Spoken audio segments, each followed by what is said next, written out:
Mga kaibigan, bye-bye classroom at klase muna ako ngayon.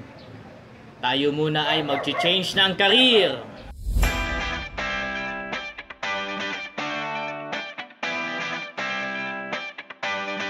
Hello!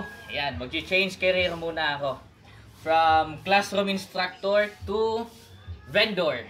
So, ang gagawin ko po guys ay magbebenta kami ng barbecue. So, kanina bumili po ang mama ko ng isaw. Tapos ang binili ko naman ay meron ditong laman ng baboy. Tapos isaw ng baboy. Nagsimula na kami kahapon actually, pero dinagdagan ko lang ngayon. Tapos merong kalamansi and then sibuyas. Meron ng bawang doon sa loob. Tapos meron na ring suka at saka toyo. So, yun. Gawa tayo ng barbecue at magbenta tayo ng barbecue.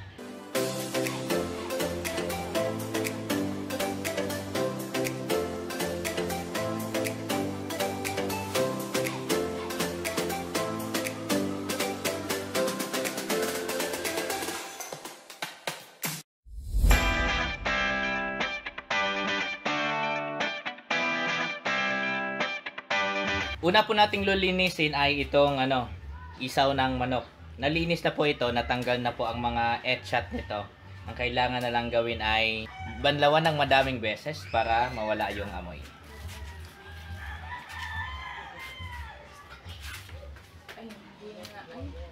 So, ang gagawin natin ngayon guys, itong isaw na to ay nalinis na. Ngayon, i-make sure lang po natin na mas malinis pa talaga at walang natitirang etchat.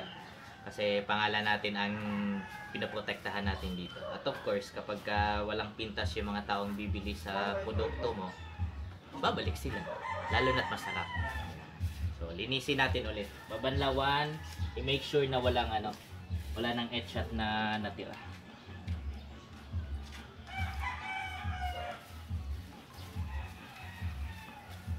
$2,000 years later. Yan mga kaibigan, natanggalan ko na po siya ng mga sobra-sobrang dumi. So, ang next natin na gagawin dito, banlawan natin siya ng may halong asin para matanggal yung langsa. Ayan. Ayan. Nakita nyo kanina mga kaibigan, medyo madumi pa ulit kasi first lang ang tinanggal no na dumi.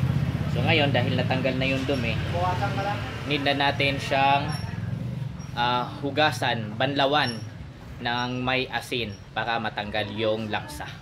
Lagyan na natin ang asin.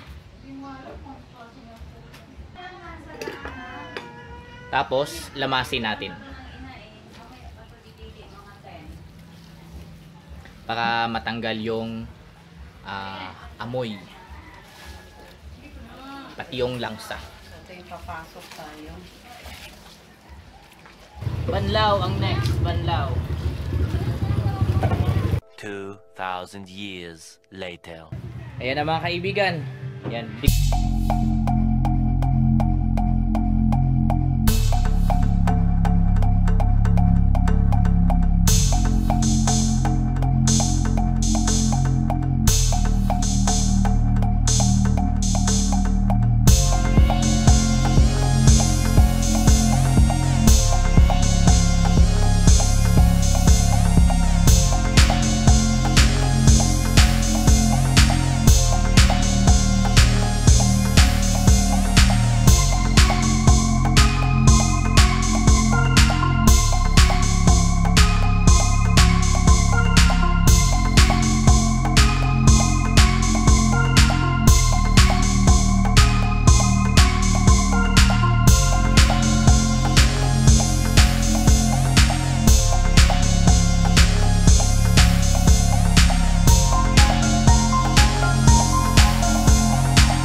2,000 years later.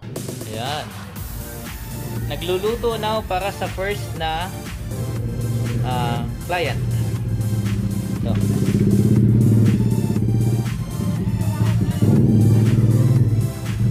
Dalawang laman. Cooking now para sa pangalawang client. Ayun. Pangalawa na yan. Pangalawang client.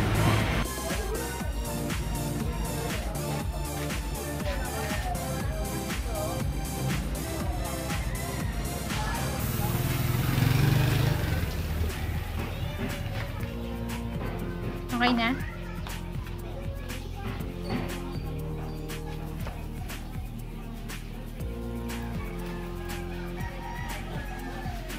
Change of career. Change of career. Ayan.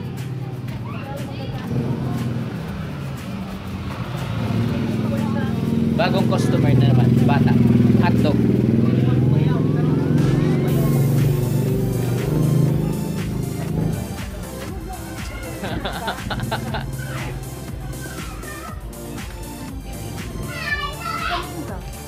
Suka na yung mayroong manghang. Saka ano.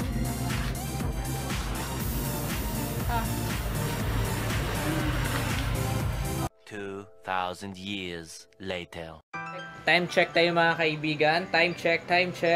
It's 45 minutes before, 15 minutes before 9 p.m.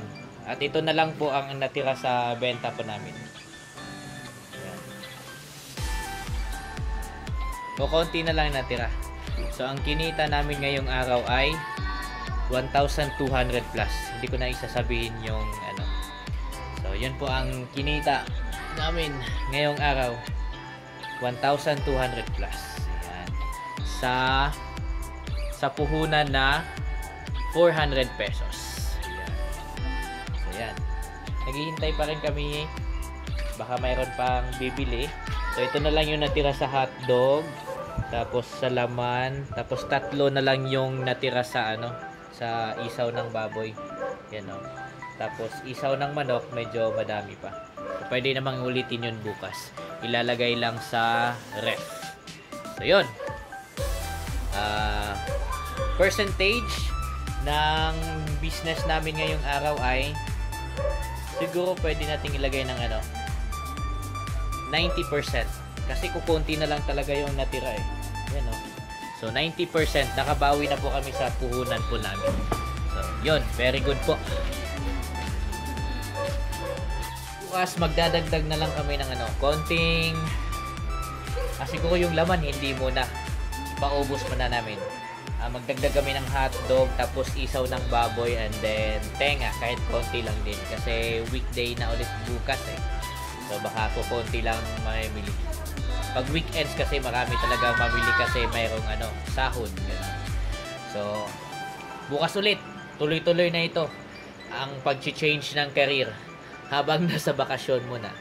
So, ang change ng career from classroom instructor to a vendor. Kasi hindi pwede maghihintay lang ng ano, 2 buwan na walang sahod, ang hirap. So, kailangan magdagdag. Kailangan kumita. So, magnegosyo muna tayo. Yan.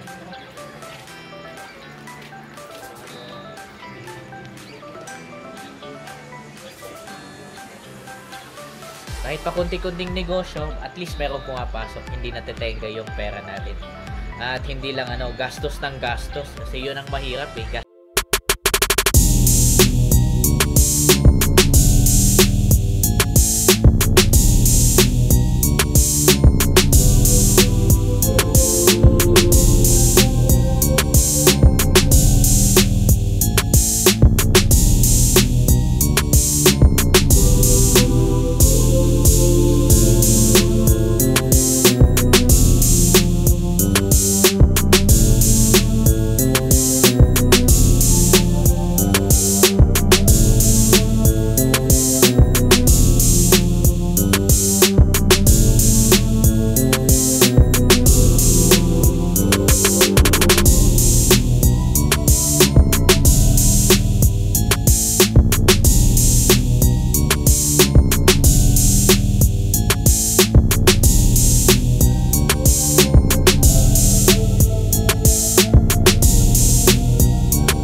gumawa tayo ng paraan.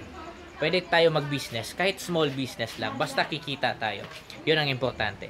May papasok pa rin na pera kahit nasa bahay lang. Pwah!